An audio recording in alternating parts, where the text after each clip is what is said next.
بسم اللہ الرحمن الرحیم۔ سورہ ہجر پڑھ رہے ہیں، آج چوتھا رکوع شروع کریں گے۔ آیت نمبر ہے 45، 14واں پارہ سورہ ہجر، آیت نمبر 45۔ اعوذ باللہ من الشیطان الرجیم، بسم اللہ الرحمن الرحیم۔ ان المتقین فی جنات وعیون ادخلوها بسلام آمنین۔ ہم نے پیچھے ذکر پڑھا، انسان کی تخلیق کو بیان کیا گیا۔ اللہ تعالیٰ نے انسان کو کس خوبصورتی سے تخلیق فرمایا اور کس عمدگی سے بنایا، اور پھر انسان کو عزت و تکریم عطا کی۔ فرشتوں کو حکم دیا کہ وہ انسان کو سجدہ کرے، حضرت آدم علیہ السلام کو سجدہ کیا گیا۔ پھر جس نے سجدہ نہیں کیا اس کو اللہ نے اپنی بارگاہ سے نکال دیا، اس کو راندہ درگاہ بنا دیا، وہ شیطان مردود بنا، کیونکہ اس نے حضرت آدم کو سجدہ نہیں کیا، اللہ کی بات نہیں مانی، اللہ کا حکم قبول نہیں کیا، اور ہمیں اطاعت و فرما برداری کی تلقین کی۔ اور شیطان کے ساتھ جو مکالمہ ہوا تھا اس میں اللہ نے یہ بھی فرمایا کہ جو میری اطاعت اور فرما برداری کرے گا میں اس پر کرم کروں گا، اور اگر کوئی تیری بات مانے گا، کفر اختیار کرے گا تو پھر میرا عذاب ہوگا۔ جو مخلص لوگ ہیں، جو اللہ کے بندے ہیں، وہ شیطان کی باتوں میں نہیں آئیں گے، وہ اللہ تعالیٰ کی اطاعت اور فرما برداری کریں گے۔ تو وہ لوگ جو اللہ کی اطاعت اور فرما برداری کرنے والے ہیں، اللہ تبارک و تعالیٰ نے ان کے لیے جو انعامات بیان فرمائے، یہاں کچھ کا ذکر کیا جا رہا ہے۔ ویسے تو وہ انعامات ایسے ہیں کہ جو ایک تو ان گنت ہیں، دوسرا وہ بیش بہا ہیں، ہمارے وہم و گمان میں بھی نہیں ہو سکتی، لیکن اللہ نے جو بیان فرمایا وہ اس کی کرم نوازی ہے کہ اتنی عزتوں کے بعد بھی، اتنی نعمتوں کے بعد بھی اگر ہم اطاعت و فرما برداری کرتے ہیں تو پھر ہمیں جنت بھی اللہ عطا فرماتا ہے، اور اس میں اپنی اور نعمتیں بھی عطا فرماتا ہے۔ ان المتقین، بے شک متقین، پرہیزگار، تقوی اختیار کرنے والے، فی جنات وعیون، وہ باغات میں ہوں گے اور چشموں میں ہوں گے، یعنی اللہ ان کو جنتیں عطا فرمائے گا، اور ان جنتوں کے اندر مختلف انعامات ہوں گے، اور ساتھ ساتھ وہاں چشمے بھی جاری ہوں گے۔ جس طرح صحرا ہے اور خشک پہاڑیاں ہیں جس پر کچھ بھی اگتا بھی نہیں ہے، اور پانی حاصل کرنے کے لیے کتنی مشکلات کا سامنا کرنا پڑتا ہے، لیکن اس کے مقابلے میں اللہ تعالیٰ جنت عطا فرمائے گا، اور جنت میں ہر طرح کے درخت، باغات، پھل، اور جو انسان چاہے گا وہ ہوگا، اور اس میں چشمے جاری ہوں گے جہاں انسان کو کسی طرح کی کوئی تکلیف بھی نہیں ہوگی، جو اس کو چاہیے ہوگا اللہ تعالیٰ عطا فرمائے گا۔ ادخلوہا بسلام آمنین، اور اللہ تعالیٰ فرمائے گا کہ داخل ہو جاؤ، یعنی ان جنتوں میں داخل ہو جاؤ، بسلام، سلامتی کے ساتھ، آمنین، اور امن و سکون کے ساتھ، امن اطمینان کے ساتھ داخل ہو جاؤ، کوئی پریشانی نہیں ہوگی، اور سلامتی کے ساتھ داخل ہو جاؤ، تمہیں کسی طرح کا دکھ نہیں ہوگا، کوئی تکلیف نہیں ہوگی۔ وَنَزَعْنَا مَا فِي صُدُورِهِم مِّن غِلٍّ، اور ہم نکال دیں گے جو ان کے سینوں میں ہوگا، من غل، کینہ۔ اس دنیا کے اندر رہتے ہوئے انسان ایک دوسرے کے ساتھ اگر کوئی دل کے اندر بات ہوگی تو اللہ کریم اس کو ختم فرما دے گا، وہ نکال دے گا، اور جنت کے اندر ایسی کوئی چیز نہیں ہوگی۔ یہاں ہم ایک دوسرے سے بعض اوقات حسد بھی کر لیتے ہیں، بعض اوقات ایک دوسرے سے دل کے اندر خلش بھی ہوتی ہے، پرخاش بھی ہوتی ہے، لیکن فرمایا جنت کے اندر کوئی چیز نہیں ہوگی، اللہ کریم دلوں کو صاف فرما دے گا۔ علی سرر متقابل، اخوانا، وہاں بھائی بھائی ہوں گے، علی سرر متقابلین، اور ایسے مسندوں پر بیٹھے ہوں گے جو آمنے سامنے، یعنی اللہ کریم ایسی مسندیں عطا فرمائے گا، ایک دوسرے کے آمنے سامنے بیٹھے ہوں گے، ایک دوسرے کی نعمتوں کو دیکھ بھی رہے ہوں گے کہ اللہ نے اس کو کیا نعمت عطا فرمائی، لیکن دل کے اندر کوئی کینہ نہیں ہوگا، کوئی حسد نہیں ہوگا، کوئی بغض، نفرت نہیں ہوگی، بلکہ ایک دوسرے کو دیکھ کے خوش ہو رہے ہوں گے کہ اللہ نے اس کو کتنی نعمتیں عطا کی ہیں، اور وہ دوسرے کو دیکھ کے خوش ہو رہا ہوگا کہ اللہ نے اس کو کتنی نعمتیں عطا کی ہیں، کسی طرح کی کوئی دل کے اندر کوئی خلش نہیں ہوگی۔ لا یمسہم فیہا نصب، اور ان کو کوئی تکلیف نہیں پہنچے گی، وما ہم منہا بمخرجین، اور نہ ہی ان کو جنت سے نکالا جائے گا۔ جنت میں جو داخل ہو گیا وہ ہمیشہ ہمیشہ کے لیے ہو گیا، جنت سے پھر باہر نہیں نکلے۔ یہ اللہ تعالیٰ نے اپنے انعامات کا ذکر کیا اور اپنی قیامت کے بعد کی جو نعمتیں ہیں ان کا بیان کیا کہ کس طرح اللہ تعالیٰ متقین کو اور فرما برداروں کو اپنی کرم نوازی سے مہربانیوں سے نوازے گا۔ نبی عبادی، اے محبوب میرے بندوں کو بتا دیں، انی انا الغفور الرحیم، بے شک میں ہی بخشنے والا اور رحم کرنے والا ہوں۔ یعنی اب دیکھیے کہ ویسے تو یہ ہے کہ اگر ہم غلطی کریں، ہم گناہ کریں تو سزا کے حقدار بنتے ہیں، کیونکہ ہم نے اللہ کی نافرمانی کی، تو چاہیے تو یہ تھا کہ جو بھی ہم غلطی کریں سزا مل جائے۔ اس نے فرمایا کہ یہ نہیں کرنا، ٹھیک ہے، مالک ہے، کہہ دیا نہیں کرنا، نہیں کریں، اگر کر لیں تو وہ سزا دے، حق تو یہ ہے۔ لیکن اس نے اپنی کرم نوازی کا یہاں مزید اظہار فرمایا اور اپنی رحمت کا ذکر فرمایا، اور محبوب صلی اللہ علیہ وآلہ وسلم کو ارشاد فرمایا، محبوب آپ ان کو بتائیں، میرے بندوں کو بتائیں، انی انا الغفور الرحیم، بے شک میں ہی بہت زیادہ بخشنے والا اور رحم کرنے والا ہوں۔ یعنی اگر کوئی غلطی ہو جاتی ہے تو پھر بھی پریشان ہونے کی ضرورت نہیں ہے، صرف توبہ کی طرف آنا ہے، اس کی بارگاہ میں رجوع کرنا ہے، وہ بخشنے والا ہے، کرم فرمانے والا ہے۔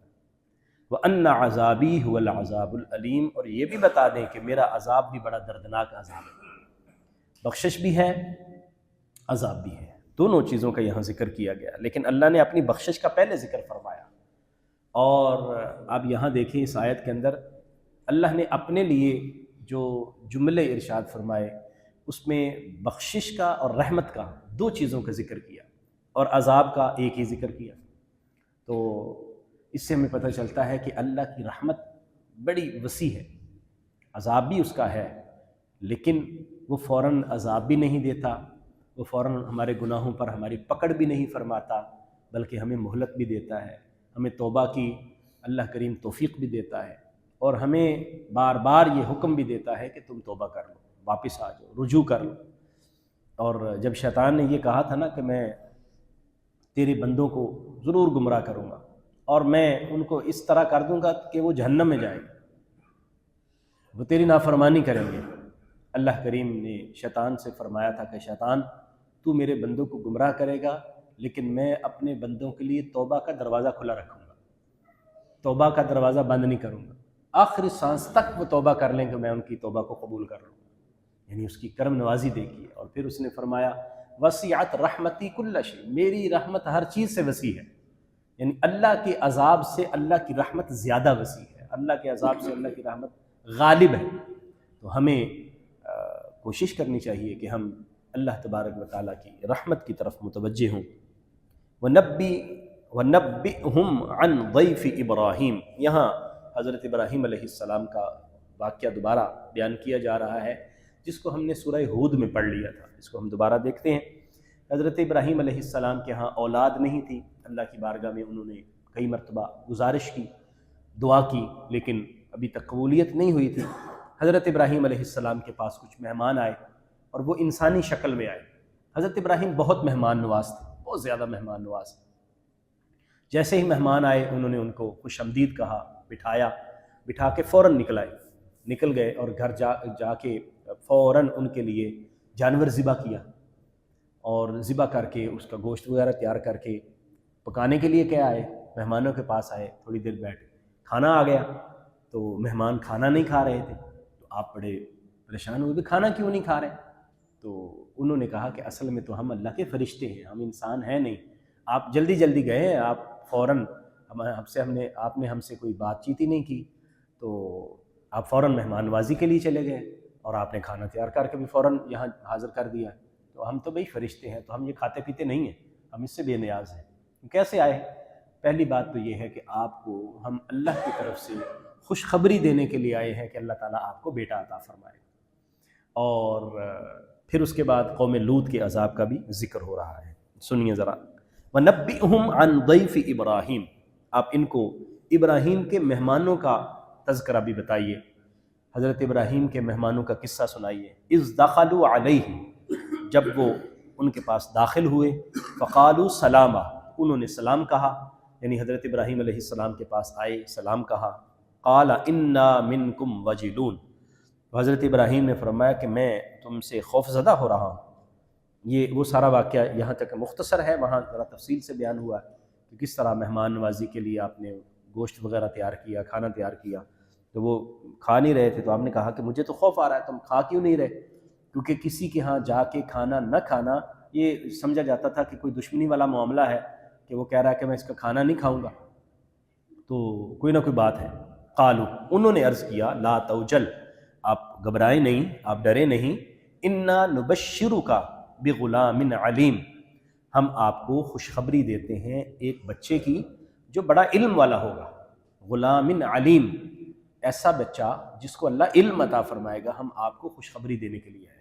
قالا، حضرت ابراہیم نے فرمایا، ابشرتمونی، تم مجھے خوشخبری دے رہے ہو، علی ام مسنی الکبر، باوجود اس کے کہ بڑھاپا مجھے پہنچ گیا ہے، یعنی میں بوڑھا ہو چکا ہوں، بڑھاپا مجھے آ گیا ہے، تو اب تم مجھے بچے کی خوشخبری دے رہے ہو۔ فَبِمَ تُبَشِّرُونَ، تم کس طرح کی خوشخبری دیتے ہو؟ یہ کیسی خوشخبری ہے؟ کیسے اولاد ہوگی؟ میں تو بڑھاپے کی عمر کو پہنچ گیا ہوں۔ قالو، انہوں نے کہا، بشرناک بالحق، ہم آپ کو سچی خوشخبری دے رہے ہیں، حق کے ساتھ ہم خوشخبری دے رہے ہیں، اپنی طرف سے بات نہیں کر رہے، اللہ کی طرف سے ہمیں بھیجا گیا ہے اور ہم آپ کو صحیح بات کر رہے ہیں۔